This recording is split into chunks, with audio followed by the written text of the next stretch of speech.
issue, which I agree with, and also the reality that Mr. Patel's team is dealing with. What we need to understand as well is that we have a history of workplace abuse in the country, and this workplace abuse, as you know, has got a historical context which you don't want to go to and all that. Unfortunately, labor relations in the country still remains fragmented based on racial lines and all that. Now, any position that is being put as to how to deal with the, let's say, the unemployment issue, depending on which side one is, it will always be perceived, oh, okay, so more abuse coming our way and all that. Now, the biggest challenge, I mean, I'm drawing from the words that we just heard now, that the 72% of this economically active youth happens to lack skills, or they have skills that are not in demand from the economy. So therefore, if we want to build a permanent solution to what is happening in our country, we need to drive the skilling of the youth into the right direction. I'll give you an example with a situation that I had 2 months ago. My geyser broke, and I've been observing who actually comes to fix my geyser. And I'm going to put it as it is. It's a white artisan who comes with a black worker. But who does the work? It's the black guy. Now, this black guy knows how to fix the geyser, but he has learned it from the white artisan who, if you trace it back, it comes from the days when apprenticeship used to be big in the country. And unfortunately, we sort of cut its wings. And as a result, we don't have people with technical skills that will help them to live sustainable lives over a period of time. Now, I say, if each municipality could take 100 young people and say, what is the need in this area or in the world as it relates to technical skills? And for 5 years, investment in those young people. On their 10th year, they can live anywhere in the world. And that's where the challenge is. But I think to relax them further now, it is a problem. Now, to answer the question that you asked, if I were to meet Mr. Vavi, I would say to him, how much investment in education have you put or have you fought for the members? Because I look at the people that go on strike who trash our streets and all that. If you were to do a profile and get their numbers and names and all that, in the next 5 years, every year is the same person that's on strike. But if we take that person and say, now we're going to lift you economically through education, that person in the next 5 years has got a degree.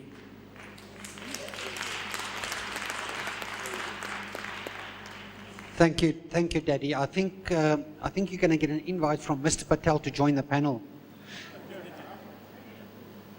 Ngezi? Thank you very much, Peter. I think I want to concur with what Daddy has said and everyone in the panel. The fact that we've got few artisans in the country, it makes us to be very vulnerable. I spoke to someone, a friend of mine who works for SAP, said to me, Linda, if you know 5 artisans, we would hire them yesterday, which means they wouldn't even go through, ridiculous interviews because they are so scarce, it's not funny. Someone called me yesterday, said they need 40 artisans. And I'm saying, if Vavi would say, come in, guys, let's capacitate our people. Our people who've been striking, they've got something that we can help them with so that they become better. And my take is that if we could be able to help in those aspects, because there are so many things. Think about people who are striking if they can start starting their own businesses. Think about the rate of unemployment of 34% that we have. If we could have these people, because some of these people who are not employed have got qualifications. Some have got MPAs, some have got science degrees and different types of degrees. Yesterday on Morning Live, someone was saying that someone is a BSc graduate but does not have work, and someone is a chemical engineer but they don't have work. And I'm saying we always go outside of the country to look for such skill, but we've got that skill that we're not using it.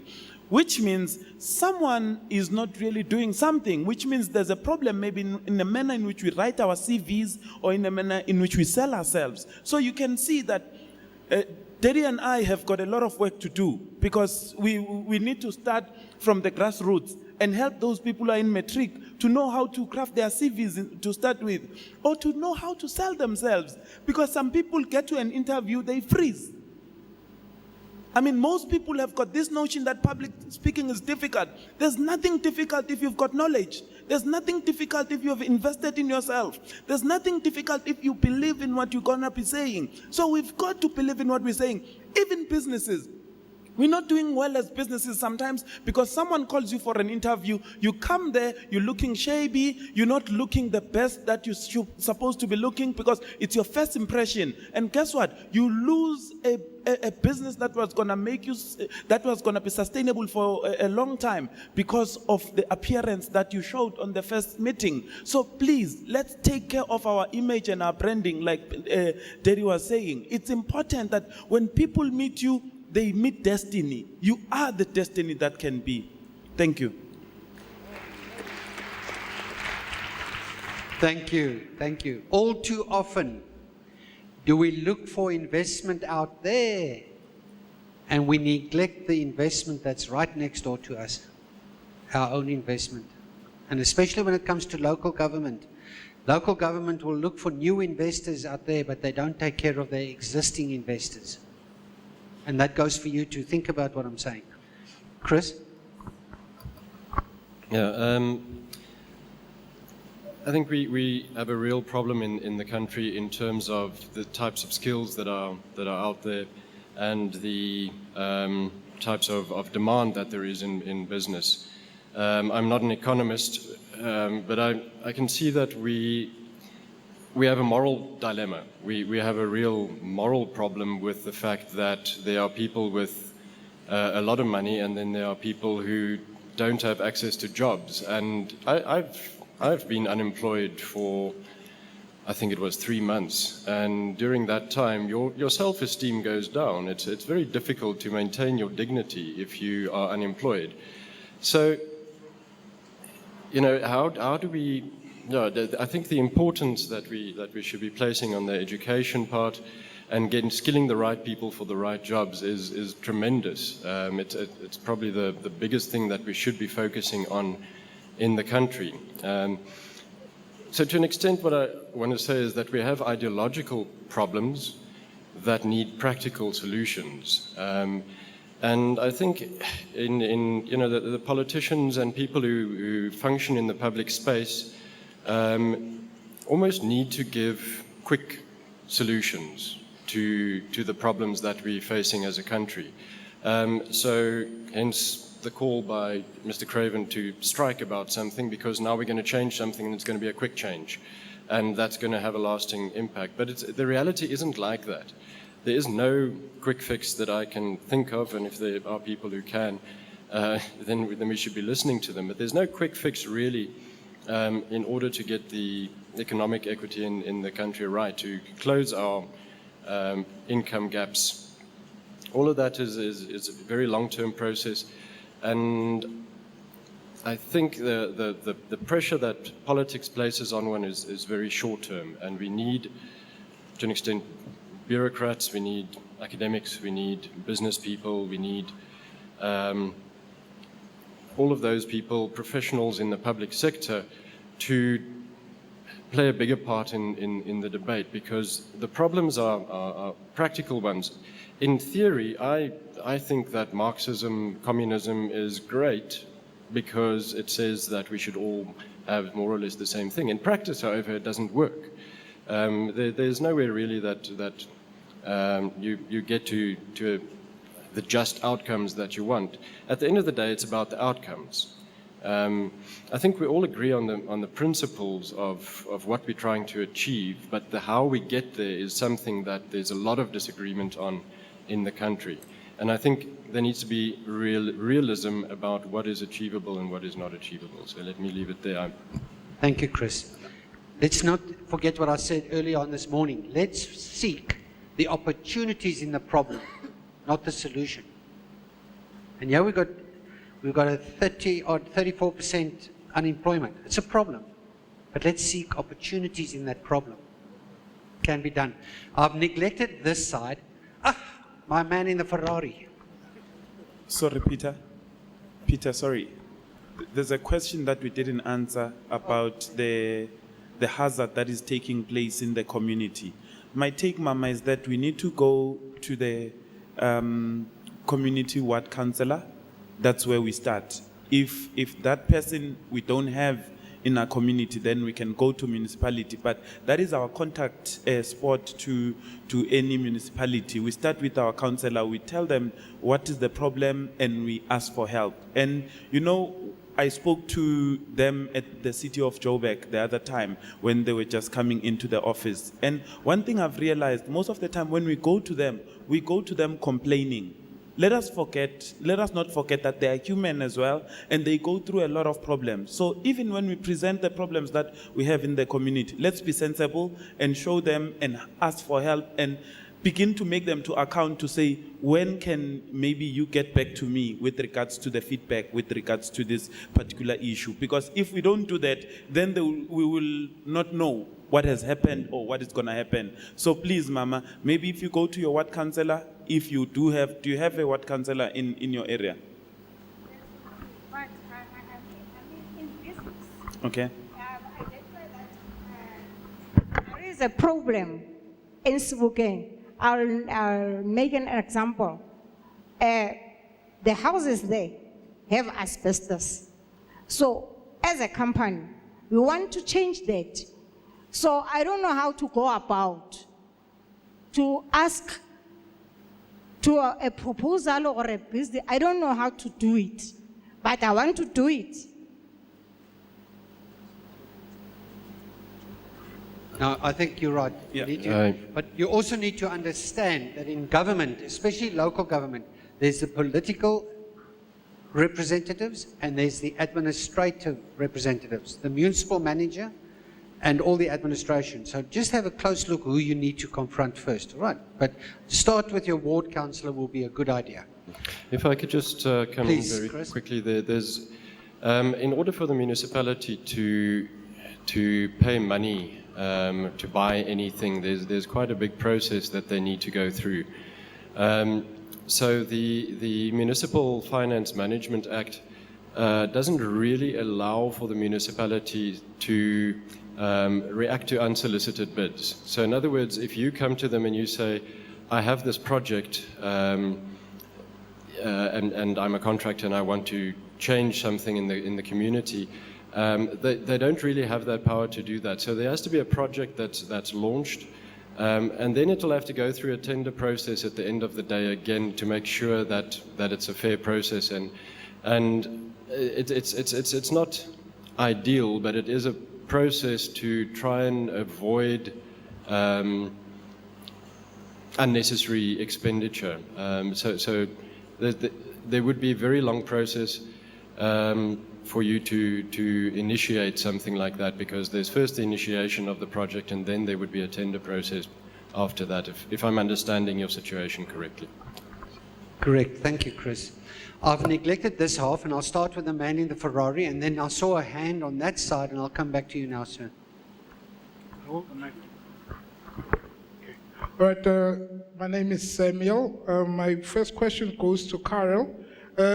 Just want to know if you could give us more information around the new growth path. If you're able to just give us maybe the new growth path in a nutshell and how it will affect us as SMMEs.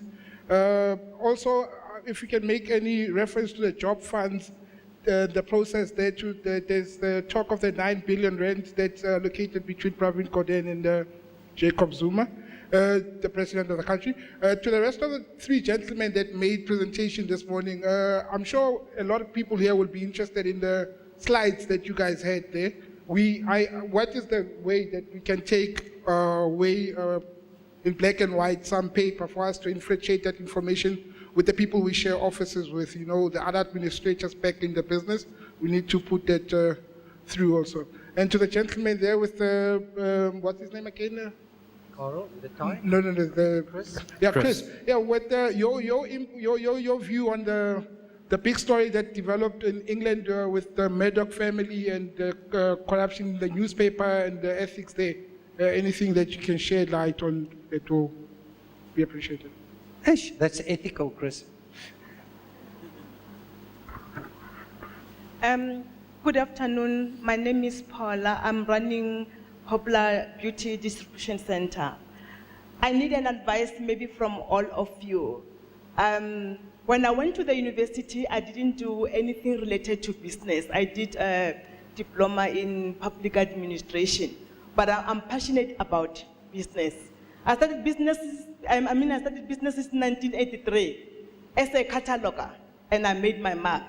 From being a cataloger, I went to do the multi-level network marketing for generative company. And that took me to run this beauty distribution center. But now what I'm saying, from 1983 to where I am, I've acquired a lot of experience. I know what is it to be there in the market and to fight your battles. But now where I am now, I feel like giving back the experiences and the battles that I fought and that I win. But now my question is, do I need to be accredited to do that? No, to tell people and to encourage them about my experiences. 1, 2, or do I just need a platform whereby I can share my experiences with new emerging businesses? And if that is the case, then who would be my target market? Because I really want to do this. Thank you. God bless. Any other question, comment? I'll take one more from this side. I'll tell you why. I'm going to take one more because Eric has got to leave at 3:30, which will give the panel enough time to and then we'll continue. All right. Does that meet with your agreement? All in favor say aye.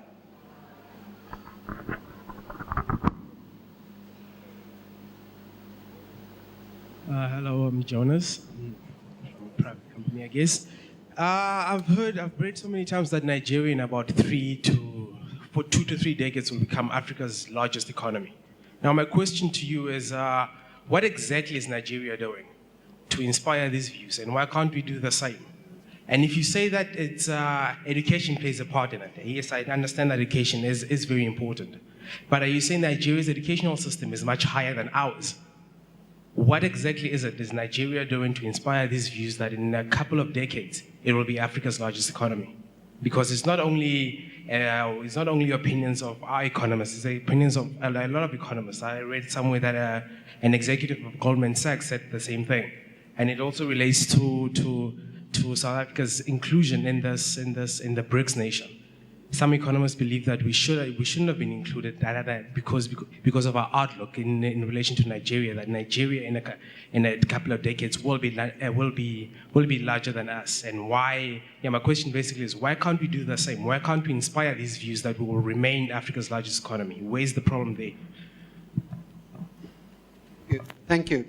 For once, if I had 150 million coming to my wimpy, I'd be a very rich man.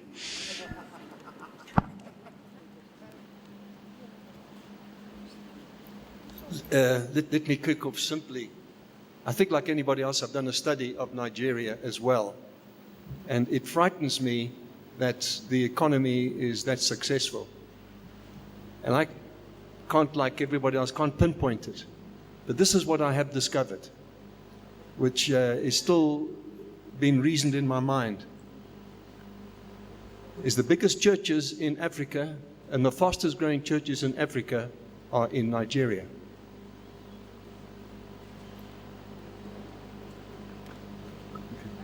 All right.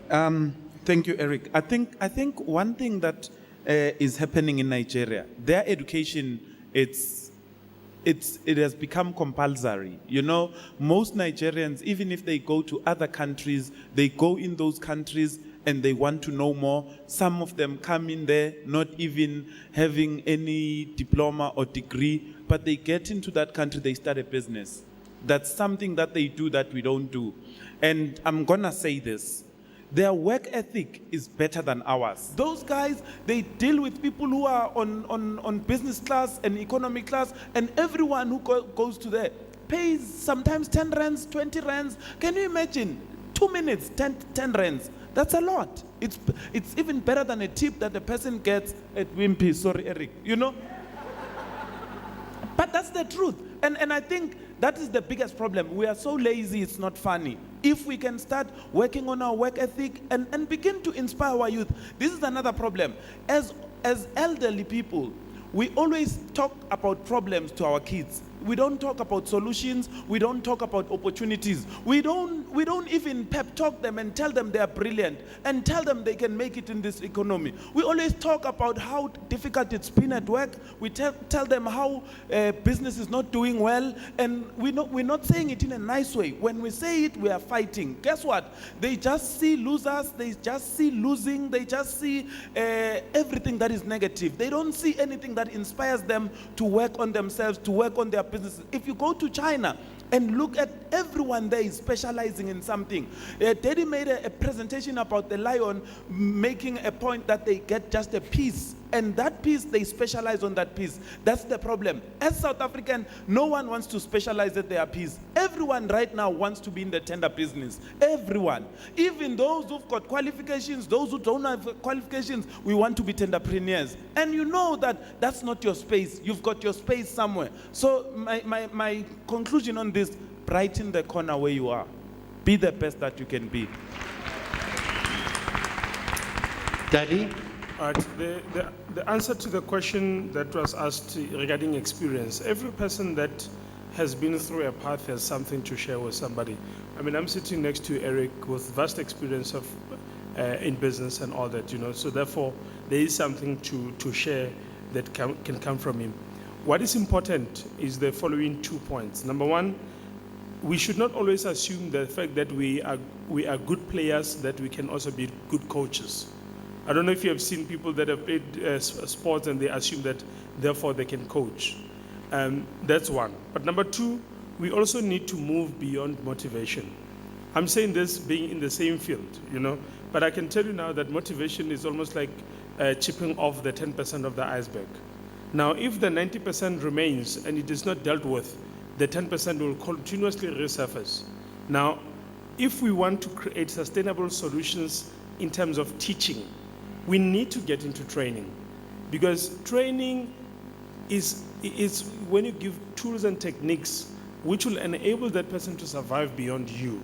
So what are those tools and techniques that matter?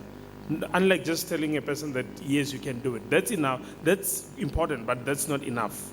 But also what we're saying, especially as it relates to training, is that it should be training that is recognized. You know, something that leads to a form of qualification, because we've got too many unqualified people in this country, and we cannot keep calling them to workshops and they get all the inspiration and maybe we even train them, but when they leave there, they can't show it to anyone in the world, you know. So the biggest challenge that we all have is to institutionalize our experience. You know, I can give you an example of Stephen Covey. Stephen Covey, that one book, The 7 Habits of Highly Effective People, it is being taught in more than 100 countries in the world. It is one book, and it's got more than 60,000 facilitators. He's a guy that was involved in church missions, and he said, let me look at 7 habits habits that have worked. And he called them 7, and he made them big, you know. And we lack that. We don't have anything that is institutionalized that come from South Africa. And I hope Mr. Tocknell will sort us out in that one. Sorry, panel, did you have a closing, please? Carl? Just as a follow-up to what my co-panelists have indicated, I think there is no way that we can underestimate the value of skills and of education. That's incredibly important. And that's also one of the problems in South Africa is that the skills being provided by people are not fully and sufficiently the skills being desired by employers. And now the question could be, but how bad is our skills problem? And I just want to indicate to you the dimensions of that, etc. Worldwide, there's a mathematics test. And the mathematics test is called the TIMSS. And it's on a 1,000-point scale. 0, you fail completely, 1,000, full marks, etc. The average score for the Scandinavian countries is 870 on that scale. For sub-Saharan African countries, it's 590. Nigeria has got an average score of that above 590. It's at about 620. South Africa's average score is 270. Okay? So South Africa is far behind other countries with respect to that. Now the argument could be, yes, but for example, there's a wide range of schools in South Africa. Schools in different communities don't do well on that test. I've actually felt the impact of that because I studied at 2 South African universities. One more south, that's why I've got a respect for the Stormers, and another one northern, that's why I like the Bulls. Then I got a wonderful opportunities. I had the opportunity to go and study at the university in the US. And I got the shock of my life in the sense that I realized that I'm way beyond these guys. And I had to get the help of tutors, especially on mathematics and econometrics, to bridge myself. And I do a lot of basic skilling at UNISA of people in econometrics, in mathematics, because economics is very much a numbers game. And what I started realizing is that a lot of the kids that we get from school, from all communities, are simply not up to it. We have to do a lot of bridging education. That's the first part. The second part of the equation is the fact that there's also a test, also out of 1,000, measuring literacy. And I think you've recently heard the results that our schools generally didn't score 1/3 of what was scored internationally. There's a serious problem there. But then also what my co-panelist indicated, it's not just the case that the South African schools don't teach mathematics and literacy on a high level. The portable skills, like for example, how to draw up a CV, how to present, how to, etc., are not being taught. And at university level, we expect people, for example, to have those skills. But the bad part of that is as well is that for a lot of people starting businesses, they're not sure how to present, to conduct a presentation, to get, for example, a job, how to